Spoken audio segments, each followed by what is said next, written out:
Praise the Lord. கர்த்தரும் இரட்சகருமாகிய இயேசு கிறிஸ்துவின் இனிய நாமத்தினாலே உங்கள் அனைவரையும் வாழ்த்துகிறேன்.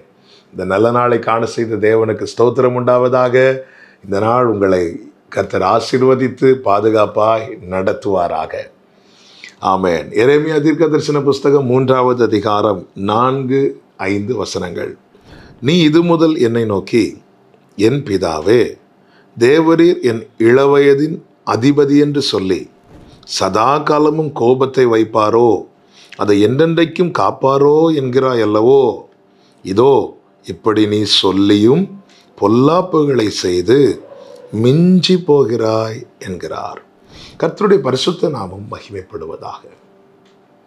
தேவன் நம்முடைய இரட்சகர், நம் ஜீவாதிபதி, இரக்கமுள்ள தேவன், அன்புள்ள தேவன். எனவேதான் பாவங்களுக்கு தக்கதாய் தண்டியாமல் கிருபையாய் காத்து மீட்டு வருகிறார். இங்கே கர்த்தர் தீர்க்கதரிசியை கொண்டு சொல்லுகிற காரியத்தை நீங்கள் 1 முதல் கவனித்தீர்களேயானால் 1வது வசனத்தின் பிற்பகுதி, நீயோ வென்றால் அநேக நேசரோடே வேசித்தனம் பண்ணினாய், ஆகிலும் என்னிடத்திற்கு திரும்பி வா என்று கர்த்தர் சொல்லுகிறார்.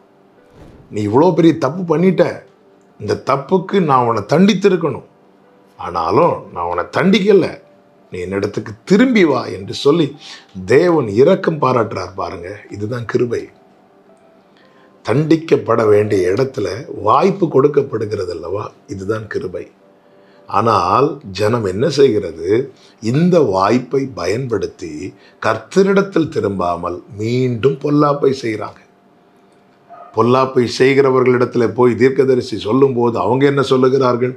அவர் எங்கள் இளவயதின் அதிபதி, அவர் எங்கள் இரட்சகர், அவர் எங்கள் பாவத்தை எல்லாம் சிலுவையிலே சுமந்து தீர்த்தார், செய்ய வேண்டியதெல்லாம் செஞ்சு முடிச்சிட்டார்.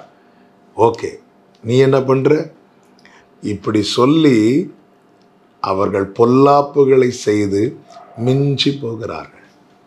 கர்த்தர் எனக்கான எல்லாத்தையும் செஞ்சு முடிச்சிட்டார், என் வாழ்நாள் முழுவதற்கு வேண்டிய மன்னிப்பை கொடுத்துட்டார்னு சொல்லி ஒருவன் பொல்லாப்பு செய்து மிஞ்சி போகிறான் என்றால் அவன் தேவன் தந்த கிருபையை போக்கடிக்கிறான். இப்படிப்பட்ட கிருபையை போக்கடிக்கிறவர்களுக்கு கொடுக்கப்படுகிற தண்டனை என்பது அது தாங்கிக் கொள்ள கூடாதது, தாங்கிக் கொள்ள முடியாததா இருக்கும். பிரியமான கர்த்தருடைய பிள்ளைகளே, ஆண்டவருடைய இரக்கங்களும் ஆண்டவருடைய மன்னிப்புகளும் நம்மை இன்னும் நிர்மூலமாகாமல் காத்து கொண்டு வருகிறது. தாவீது என்ன சொல்லுகிறார் தெரியுமா? உமக்கு பயப்படும்படிக்கு உம்மிடத்தில் மன்னிப்பு இருக்கிறது. அந்த வார்த்தையை நீங்கள் கவனித்தீர்களே, உமக்கு பயப்படும்படிக்கு. அப்போ தேவன் அக்கிரமத்துக்கு ஏற்ற தண்டனை தராமல் தேவன் நம்மை காப்பாற்றுகிறார் என்றால் அவரிடத்தில் திரும்ப அவருக்குரிய ஒரு வாழ்க்கை வாழும்படி தேவன் நமக்கு ஏற்படுத்தி தருகிற வாய்ப்பு. பாவத்தில் பிடிக்கப்பட்ட ஒரு ஸ்திரீயை இயேசுவுக்கு முன்பாக கொண்டு வந்து நிறுத்தும் போது இயேசு என்ன சொல்லுகிறார்? நானும் உன்னை குற்றவாளியாய் தீர்க்கவில்லை என்று சொல்லி அவள் மேல் விழ வேண்டிய கற்கள், அந்த ஆக்கினையை கர்த்தர் விலக்கிவிட்டு அவளை பார்த்து சொல்லுகிறார், இனி பாவம் செய்யாதே. இதுதான் அந்த கிருபையின் பூரணம். இதை மறக்கவே கூடாது. கிருபை என்பது அவர் மன்னிச்சிட்டாருப்பா, இனி எப்படி வேணாலும் வாழலாம் என்பது அல்ல.